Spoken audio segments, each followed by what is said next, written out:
heureuse de vous retrouver à la présentation de cette édition 20h. Merci de nous suivre. Tout de suite, les titres. À Niague, un couple périt suite à l'explosion d'une bonbonne de gaz. L'incendie s'est produit cette nuit aux environs de minuit. Les enfants du couple ainsi que leurs femmes de ménage ont pu être sauvés grâce à l'intervention du voisinage. Les détails au cours de cette édition. Barthélémy Toye Dias, emporté par l'affaire Ndiaga Diouf, 12 ans après les faits. Dias fils a perdu ce 13 décembre son poste de maire, une affaire politico-judiciaire sur laquelle nous reviendrons dans ce journal. Centenaire de l'Institut Pasteur de Dakar, le président de la République en visite ce vendredi au vaccinopole de Diamniadio.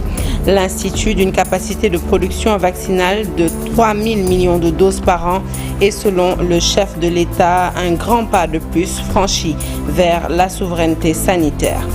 Intérimaire jusqu'ici, Pape Thiaw, désormais confirmé sur le banc de l'équipe nationale. Le nouveau sélectionneur de Lyon est toutefois loin de faire l'unanimité auprès des amateurs du ballon rond. Leur réaction à suivre avant la fin de cette édition. Voilà pour les titres. Le développement, c'est tout de suite.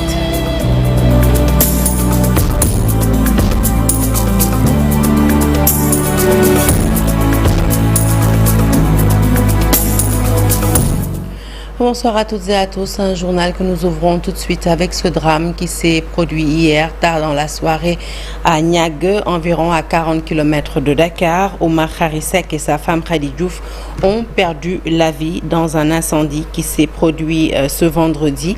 Leurs 4 enfants qui étaient dans la maison ont été sauvés ainsi que leurs femmes de ménage. Leurs corps sans vie sont actuellement à l'hôpital Idrissa Pouye de Grand Yoff pour les besoins d'une autopsie.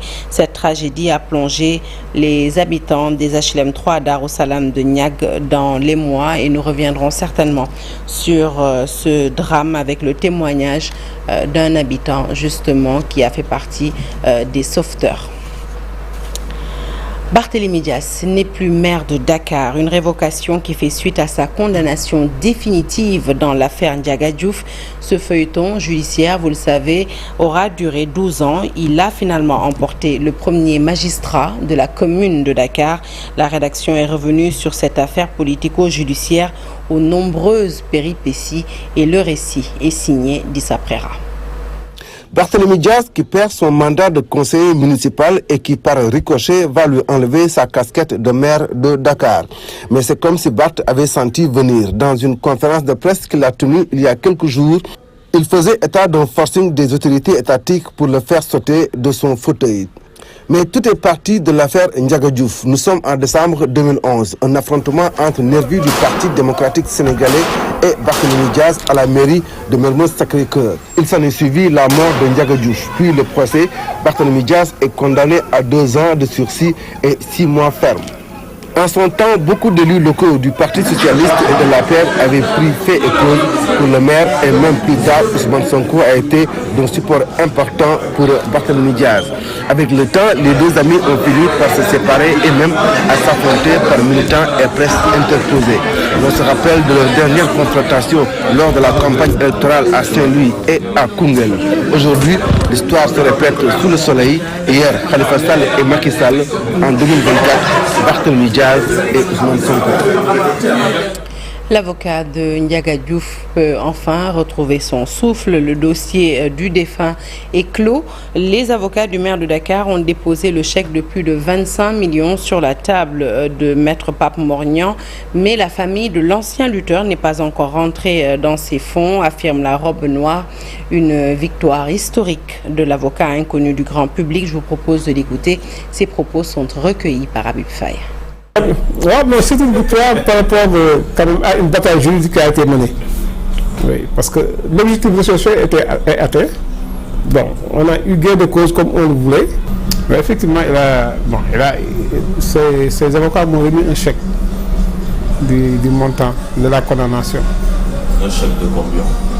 Bon, 26 millions et quelques, si je m'abuse. L'huissier a procédé à l'éviction. Bon, il est venu avec un PV de carence parce qu'il n'a pas eu à avoir la main sur des biens matériels, même immeubles de Barthélémy Dias et même sur ses comptes bancaires. Donc finalement, il a eu à nous établir un PV de carence. Donc ce qui restait de notre côté, comme on ne pouvait pas exécuter sur ces biens, c'est de faire la procédure de la contre par corps. Pas encore, parce qu'un chèque, quand un avocat le reçoit, il le met dans son compte CAPA. Le temps de voir si c'est approvisionné ou pas. Donc la famille ils n'ont pas encore reçu, la famille n'a pas encore reçu l'argent proprement dit, quoi, parce qu'on a reçu un chèque, on va le déposer dans notre compte CAPA, donc la caisse des avocats, et maintenant attendre peut-être 72 heures, 48 heures, je ne sais pas trop. Maintenant, si c'est approvisionné, on va procéder au règlement. Là, en fait, c'est un de soulagement parce que quand on se bat quand même, bon, l'objectif principal pour nous, c'était la déclaration de culpabilité. Et ça a été fait. Maintenant, il a été condamné à désintéresser, comment dirais-je, à indemniser la famille de Ndiaga Diouf à hauteur de 25 millions.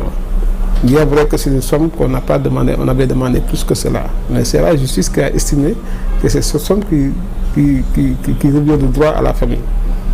Donc, quand il décide de payer, en fait, on peut faire que sous des sauvagements et vraiment remercier de cette volonté de mettre un terme quand même à cette procédure qui a très duré. Barthélémy Dias et Ousmane Sonko, deux amis rattrapés par la réalité politique. Ils s'étaient unis pour échapper à la force maquisienne, l'un inculpé pour meurtre, l'autre pour viol. Une fraternité politique transformée en animosité après l'audience accordée à Barthélémy Dias par Macky Sall et la participation de Khalifa Sall au dialogue initié par le chef de l'État d'alors. Sonko n'aurait jamais pardonné à Barthélémy ce que plusieurs patriotes ont qualifié de trahison. Aujourd'hui, radié de l'Assemblée nationale, révoqué de la mairie de Dakar, Barthélémy Dias pourrait-il survivre politiquement? Les éléments de réponse avec Mamadou Fall. Le domondéisme transformé en duel d'ennemis politiques, Ousmane Sonko, Barthélémy Dias, duo très craint à l'époque par le régime de Macky Sall. Deux figures politiques qui savaient imposer la violence au régime d'alors, s'est ligué pour donner le tournis à Macky Sall. Barth inculpé pour le meurtre de Ndiaga Diouf Souad en 2011 et Sonko pour une affaire de viol sur une masseuse du nom de Adji Sarr. Vous voyez leur avenir politique anéanti. Pour se sauver, il fallait une synergie des forces. Union qui a donné naissance à Yewwi Askan Wi, une coalition qui est allée à l'assaut des élections locales en 2022. Le domondéisme en plein essor mettait Barth à la mairie de Dakar au détriment de Soham Wardini, choisi par Khalifa Sall. Le choix de Sonko, Barthélémy Dias remportait alors la ville de Dakar. Yewwi Askan Wi montrait toute sa puissance face au régime de Macky Sall. Ce dernier a senti qu'il fallait user de stratagèmes pour séparer les deux amis. Deux amis qui ont resté jusqu'aux élections législatives du 31 juillet 2022. Les résultats indiquèrent que la coalition devenait de plus en plus forte.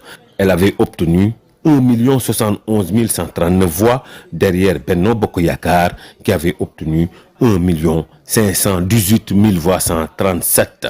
Barth, Sonko et d'autres coalitions ont failli même imposer la cohabitation à Macky Sall. Mais Barth, qui n'a jamais caché ses intentions, œuvrait pour la participation de Khalifa Sall à l'élection présidentielle de 2024, est allé rencontrer le président Macky Sall. Une audience que plusieurs patriotes ont décriée. Début des hostilités entre Barth et Sonko, la question d'une éventuelle participation à un dialogue initié par Macky Sall sonne la séparation définitive des deux amis et l'éclatement de la coalition Yewwi Askan Wi. Barth et son leader ont répondu au dialogue tandis qu'Ousmane Sonko et son camp parlaient de mascarade politique. Après cet épisode, Barthélémy Dias a eu une peine définitive sur l'affaire Ndiaga Diouf prononcée par la Cour suprême au mois de décembre 2023. Ousmane Sonko, quant à lui, a été saisi le vendredi 28 juillet de la même année devant son domicile. Barth multipliait les sorties médiatiques dans lesquelles il semblait jeter le discrédit sur le leader de PASTEF, ce que beaucoup de patriotes ont qualifié de haute trahison. Après l'élection présidentielle de 2024, Ousmane Sonko désignait Diomaye candidat, Diomaye élu et Ousmane Sonko est devenu Premier ministre. Leur élection n'a pas permis d'apaiser les tensions entre Barth et le PM. Leur animosité a pris de l'ampleur lors des dernières législatives 2024. Des tensions entre pro-Barth et passif ont été notées, des blessés enregistrés. Sonko défie Barth, Barth résiste et finit par capituler face à la puissance de la machine judiciaire. Radié de l'Assemblée nationale, il est aujourd'hui révoqué de la mairie de Dakar. Barth doit se refaire une santé politique sans le budget de la mairie de Dakar, mais également sans un mandat électif. Son avenir politique semble aujourd'hui être incertain. Et puis sachez que Barthélémy Dias n'a pas pu tenir son point de presse initialement prévu ce vendredi à la mairie de Dakar. Pour cause, les forces de l'ordre ont débarqué sur les lieux, comme vous le voyez sur ces images, pour interrompre son face-à-face avec la presse. Finalement, la police a dispersé la foule. Le maire Barthélémy Dias, quant à lui, a été extrait de la mairie.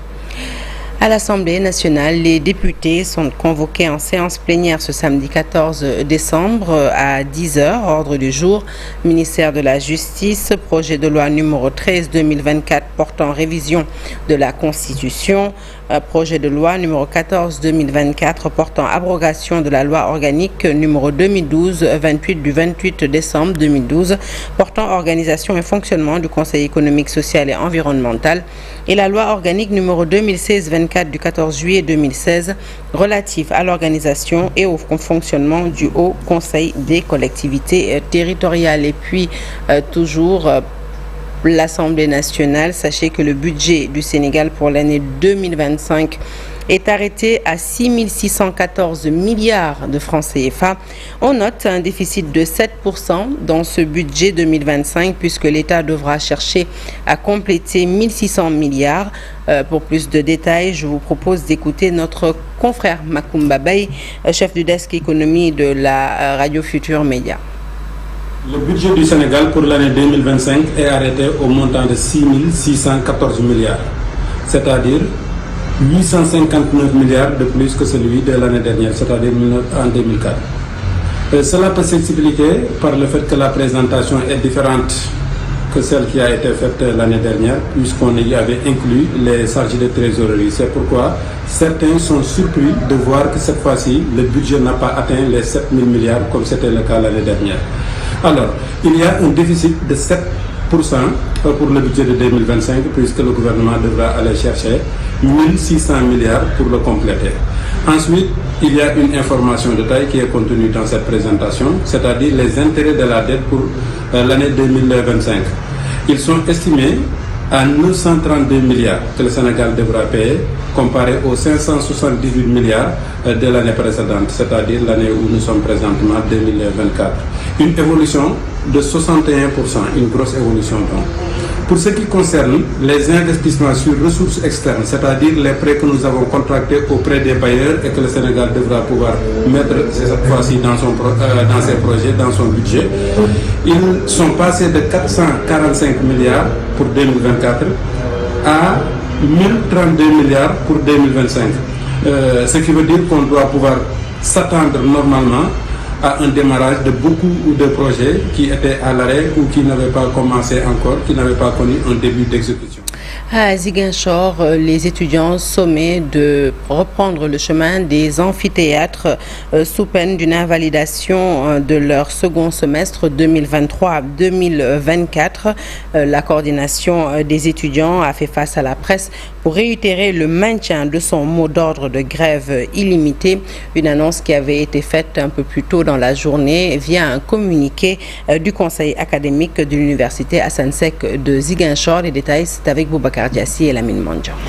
Après la dernière réunion du conseil académique de l'université Assane Seck de Ziguinchor, d'où est ressortie une liste de décisions, parmi lesquelles la reprise des enseignements le 6 janvier prochain, assortie d'un ultimatum fixé au 13 janvier. Les étudiants tiennent à leur tour une réunion d'urgence, au sortir de laquelle ils font face à la presse, déclarant que ces décisions étaient inacceptables.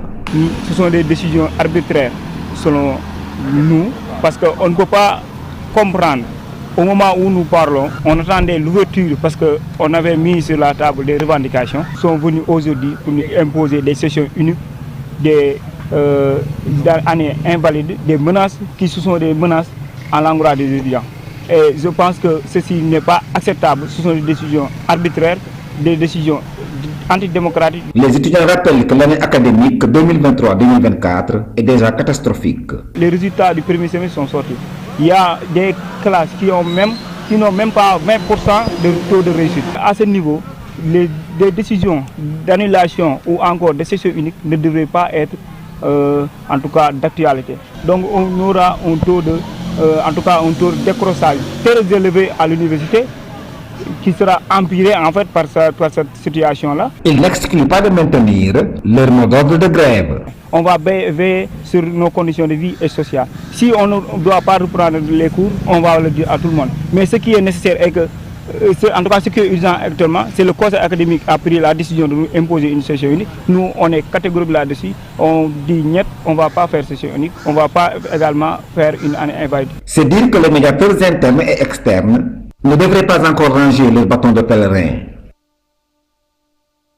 Et je vous l'annonçais en titre, le président de la République a visité ce vendredi le centre Madiba, le tout nouveau vaccinopole de l'Institut Pasteur situé à Diamniadio, une usine de fabrication de vaccins qui va permettre à notre pays de réussir son programme de souveraineté sanitaire. Selon le chef de l'État, l'investissement stratégique sera capable de produire jusqu'à 3 000 millions de doses de vaccins par an. Je vous propose d'écouter Bassirou Diomaye Faye au micro d'Abdou Diouf Diagne et d'Ahmadou Bamba Samba.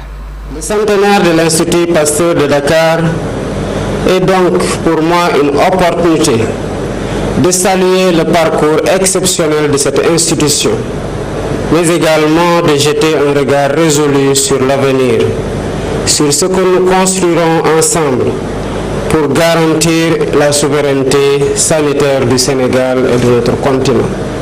Notre continent reste encore largement dépendant des importations pour ses besoins en médicaments, en tests de diagnostic et surtout en vaccins. À l'heure actuelle, l'Afrique ne produit que 1% de ses vaccins, 5% de ses tests de diagnostic et 30% de ses médicaments. Ce constat qu'aucune crise ne doit laisser sans réponse a poussé le gouvernement du Sénégal à initier un ambitieux programme de souveraineté sanitaire et pharmaceutique. Le vaccinopole de Diamniadio est au cœur de cette vision. Il représente un investissement stratégique pour l'avenir de la santé en Afrique et fait partie intégrante de notre stratégie pour la construction d'un Sénégal juste, d'un Sénégal souverain, d'un Sénégal prospère, fondé sur la promotion de la science, de la technologie, de l'innovation et de l'excellence. Et vous l'avez sans doute remarqué, cette vague de licenciements dans certaines structures étatiques, à l'image du port autonome de Dakar, du FONGIP, entre autres ministères, les travailleurs sur place dénoncent une violation flagrante de leurs droits. L'on se demande si ces licenciements respectent le code du travail. Dans quelles circonstances l'employeur peut-il décider de rompre un contrat à durée déterminée ou indéterminée? Mbaïsen Diakhaté, inspecteur du travail, apporte des éclairages. Nous l'écoutons au micro de Fatima Touré. Il faut faire la distinction entre la rupture du contrat à durée déterminée et la rupture du contrat à durée indéterminée. Maintenant, s'il s'agit d'un contrat à durée indéterminée, peut-être c'est là où le problème va se poser, puisque ce type de contrat ne peut pas être rompu comme on veut. Donc l'employeur est assujetti, tout comme le travailleur est assujetti au respect d'un certain nombre de conditions, d'une certaine procédure. Maintenant, si c'est l'employeur qui prend l'initiative de rompre le contrat, il doit en tout cas respecter un certain nombre de conditions. C'est-à-dire le contrat est rompu parce que le travailleur a commis une faute, le contrat est rompu parce que l'employeur est confronté à des difficultés économiques. En dehors de ces situations-là, tout contrat rompu, en tout cas, pourrait être déclaré comme une rupture abusive. Et là, le travailleur maintenant peut aller au tribunal du travail, demander au juge de réparer le préjudice qu'il a subi et il peut se voir octroyer des dommages et intérêts. Maintenant, ce qui est particulier dans ces structures-là, c'est que ce sont peut-être des travailleurs qui n'ont pas commis de faute, sont les travailleurs dont les contrats sont rompus comme ça, vraiment sans préavis ni rien. Donc, dans ce cas de figure-là, légitimement, on peut se poser la question de savoir maintenant qu'est-ce qu'il se passe. Allez, parlons environnement à présent avec ces impacts socio-économiques de l'exploitation gazière au large de Saint-Louis. Leg Africa et Lumière Synergie Développement ont procédé à une présentation conjointe des résultats des études de la contribution économique du secteur de la pêche et des impacts plutôt du projet GTA sur le secteur. L'objectif est de favoriser un échange et des solutions entre acteurs nationaux et d'identifier des actions prioritaires à entreprendre en vue de protéger les intérêts des communautés côtières. Alassane Ba et Alioune Diagne ont assisté à la rencontre compte rendu. Mesurer l'impact socio-économique de l'exploitation gazière au large des côtes de Saint-Louis est essentiel pour pouvoir agir. Une exploitation qui a engendré des bouleversements significatifs et disposer de cette étude permet de comprendre. GTA, nous avons 3 sites de 10 km des côtes, 40 km des côtes et 120 km des côtes. Donc ces sites vont faire l'objet de périmètres de sécurité qui renvoient quoi? À une exclusion d'une zone de pêche. Les poissons peuvent migrer pour aller rejoindre ce site où on va faire le traitement du gaz. Donc si ça migre vers cette zone et que cette installation doit faire l'objet de périmètres de sécurité, ça renvoie à quoi? Une zone d'exclusion pour les acteurs de pêche. Et cela va créer donc un manque à gagner en termes de capture. Les communautés impactées attendent beaucoup d'actions de la part des autorités et des exploitants. C'est pourquoi elles saluent cette initiative de Leg Africa et LSD qui leur permet de disposer des statistiques. Aujourd'hui, avec l'élaboration de ce document qui va nous servir de feuille de route pour faire face à ces opérateurs, leur montrer ce que nous pouvons faire par rapport à ce qui se passe et ce que nous vivons au jour le jour. Qu'est-ce qui bloque encore la réalisation des récifs artificiels? Une demande des pêcheurs qui traîne toujours. Ils ont essayé une première fois qui a été un échec total, mais quand ils sont revenus une deuxième fois, ils ont essayé d'intégrer les communautés de pêcheurs. Et les pêcheurs ont localisé des sites, mais à notre très grande surprise, on nous dit que sur les 12 sites identifiés par les pêcheurs, seulement 6 allaient être pris en compte. Mais loin de là, parce que lors de notre dernière rencontre, avant-hier, ils sont revenus pour nous dire que sur ces 6 récifs, une seule récif sera mise en place au niveau de Saint-Louis. Qu'est-ce qu'il faut faire pour que les communautés se sentent? Nous parlons de la constitution, de ce qui appartient au peuple.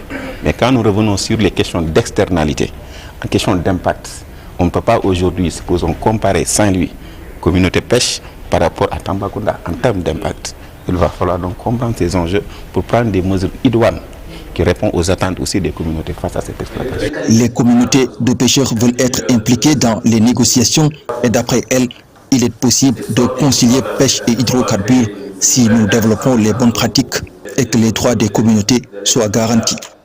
Après les inondations qui sont survenues dans la vallée du fleuve Sénégal, les paysans fortement sinistrés réceptionnent des semences et des engrais promis par le gouvernement pour la première fois de l'histoire de la culture de décrue. Des exploitants des terres du Waalo bénéficient d'un geste du ministère de l'Agriculture.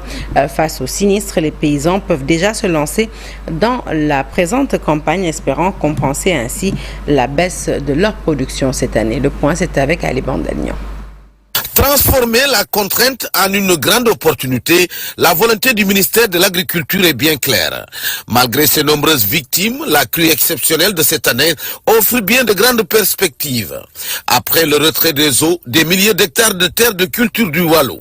Conformément aux engagements du Premier ministre lors de son dernier séjour à Matam, le gouvernement du Sénégal vient de convoyer des semences de maïs, du niébé et des pastèques gratuitement distribuées aux paysans. Nous sommes là pour la remise des dons que l'État a voulu mettre à la disposition des producteurs impactés, vous le savez, avec la crue exceptionnelle de cette année. On a eu quand même des pertes de production, parce que la crue quand même a impacté des parcelles de riz et des autres spéculations comme le sorgho et le maïs. Et les producteurs quand même ont perdu quelques productions de cette campagne-là d'hivernage qu'on vient de sortir. Et l'État, dans sa logique d'être auprès des producteurs, mettant à leur disposition de manière gratuite des intrants de maïs, des intrants de pastèque et de l'engrais, pour les accompagner quand même, pour relancer leur activité.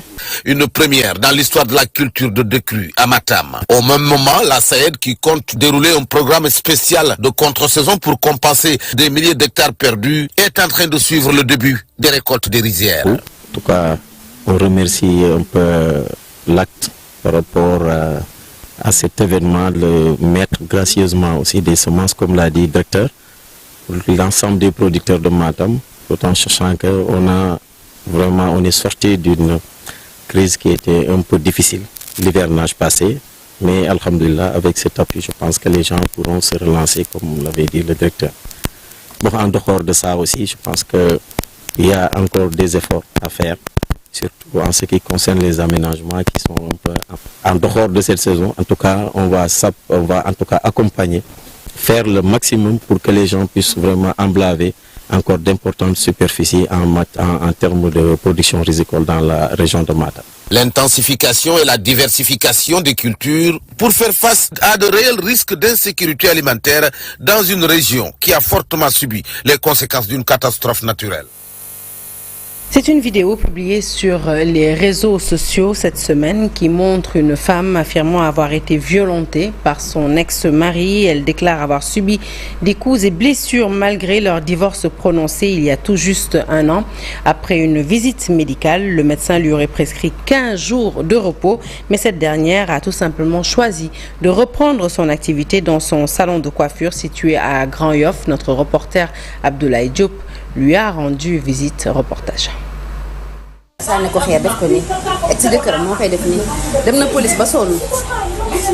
Cette vidéo publiée sur les réseaux sociaux il y a 2 jours a suscité l'indignation. Cette femme y raconte avoir été agressée par son ex-mari. Nous avons rencontré Aminata aujourd'hui dans le salon de coiffure où elle travaille à Grand Yoff. Malgré l'agression, elle a choisi de reprendre son activité après un passage à l'hôpital où un médecin lui a prescrit un repos de 15 jours. Elle revient sur cette scène qui l'a traumatisée. Mais quand je divorcé, après je me gagné bu ñëk ba gañ bu metti ba. Après ñu dawal gëñ na gis ba barki dem may wacc ci dama dogalé gañan ma moy gañ bi ak bi ci wet bi. Waaw. Comme SBNI, c'est bi jeexna. Jeexna yàgg na. Presque lu am at ba wara tek kay loolu yàgg na. Yàgg na de koo xam ne dundaloo sa doom dundaloo ma man koo kay amatoo ci moom droit. Waaw. Lan moo waral muy ñëwaat di def violence. Man daal loolu jaaxal na ma. Xëy na daf ma bëgg a yàq kenn xamul comprendre ma daal.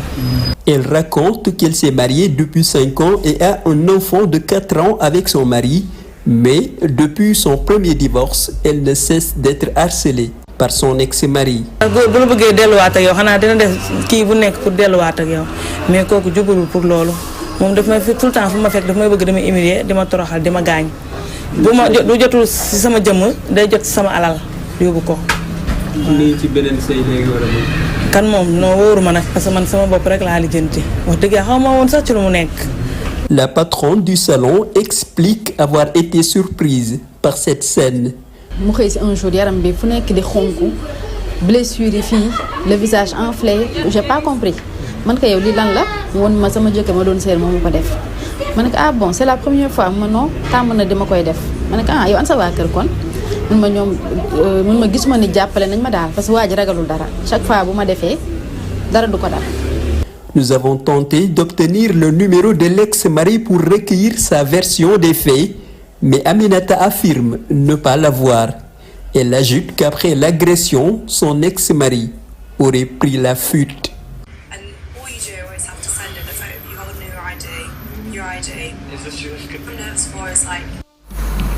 La page des sports à présent avec Pape Bouna Thiaw, ancien international sénégalais, vainqueur du CHAN 2023 avec les Lions locaux, sélectionneur en intérim après le départ de Aliou Cissé, est officiellement nommé donc sélectionneur de l'équipe nationale.